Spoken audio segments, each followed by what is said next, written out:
Kriegsvorbereitungen. Mal sehen, was uns hier erwartet. Ich meine, kill filthy Xenos. Oder so ähnlich.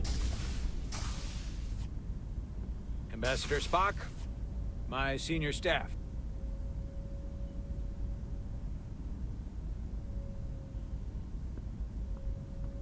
It's not every day that a captain gets to welcome a Starfleet legend aboard. You flatter me, Captain Solano.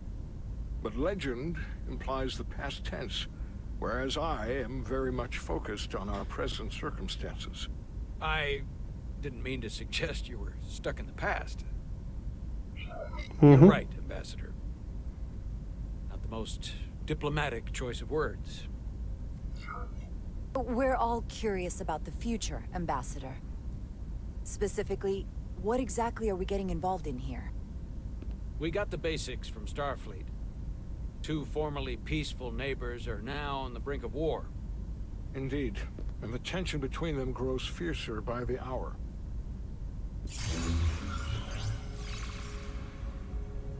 Eine Galaxis. Lydia and Hotari. The Lydians are the more advanced species. They made first contact with the Hotari over a century ago.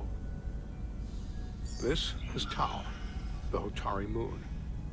It is rich in dilithium, and for decades, the Hotari and the Lydians have shared a mining operation there. The Lydians provide the technological resources, while the Hotari have served as the labor force. The stability of that arrangement was the source of their peace, until recently. The Hotari have suddenly and forcefully seized control of the mining operations and expelled the Lydians from their system. That is the official story. Ein Klassiker. Told by the Hotari when they requested Federation mediation. But the details remain scant.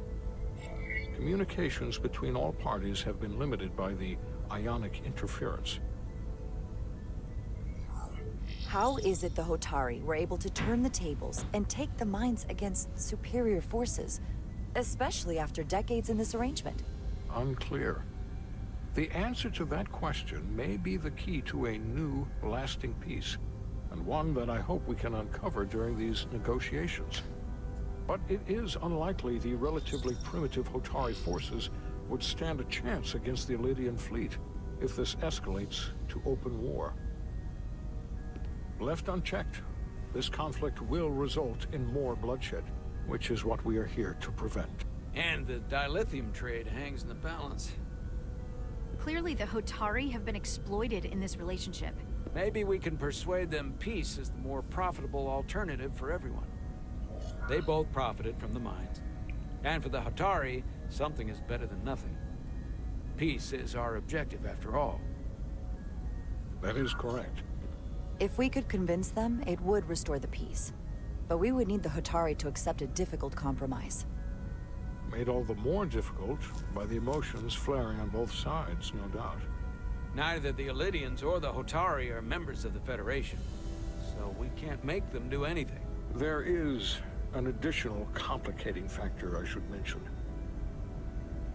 In the past, Dann wünsche ich dir eine gute Nacht, Becky. Schlaf gut und dusche gut. as a source of dilithium. Bis zum nächsten Mal.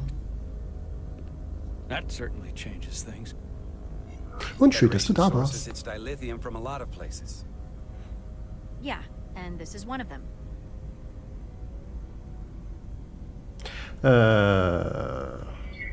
So we've already played a part in this. Unfortunately, that is indeed the case, Commander Rydek.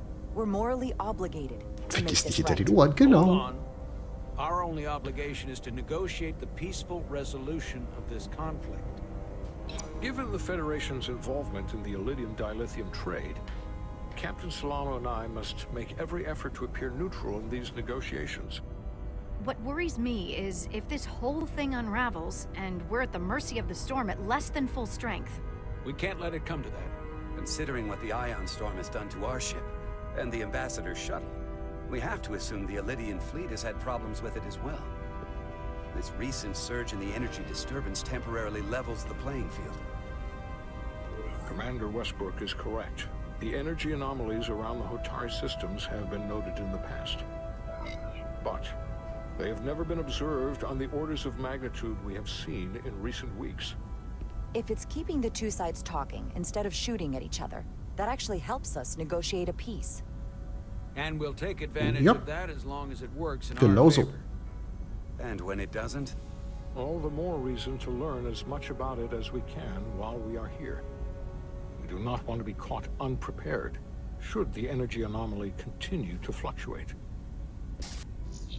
So I trust we understand our circumstances. We're operating on a strict timetable here, and we're going to be leaving for the negotiations shortly. Commander Westbrook, I want you to leverage our systems to investigate the anomaly from here while we're gone. Aye, Captain. Thank you all. Dismissed. Wunderbar, jetzt haben wir das Briefing durch. Jeder weiß, was Sache ist. Und ich werde es in 5 Minuten wieder vergessen haben, wie üblich. Ambassador Spock, I'd like to make a formal introduction. My first officer, Commander Jara Rydek. Commander, as you are aware, there are limits to what Captain Solano and I can do in our official capacity. Jetzt kommt der Geheimauftrag. The Federation. But someone in an unofficial capacity, your first officer, for example, would not be bound by those restrictions. Commander Rydek could ingratiate herself to certain parties behind the scenes, where they may be more candid in revealing information that could lead to a resolution. She Das certainly klingt doch gut. goes her own way. Maybe that helps in this case. It would be unconventional, but I'm not opposed to it. Na dann. I'm honored to be included in the negotiation process. You're not just included, you are instrumental. Well, I hope Commander Rydek will have more luck finding out what really happened than we will through official diplomatic channels. The fate of the negotiations, the interests of the Federation, and the prospect for peace may very well depend on it.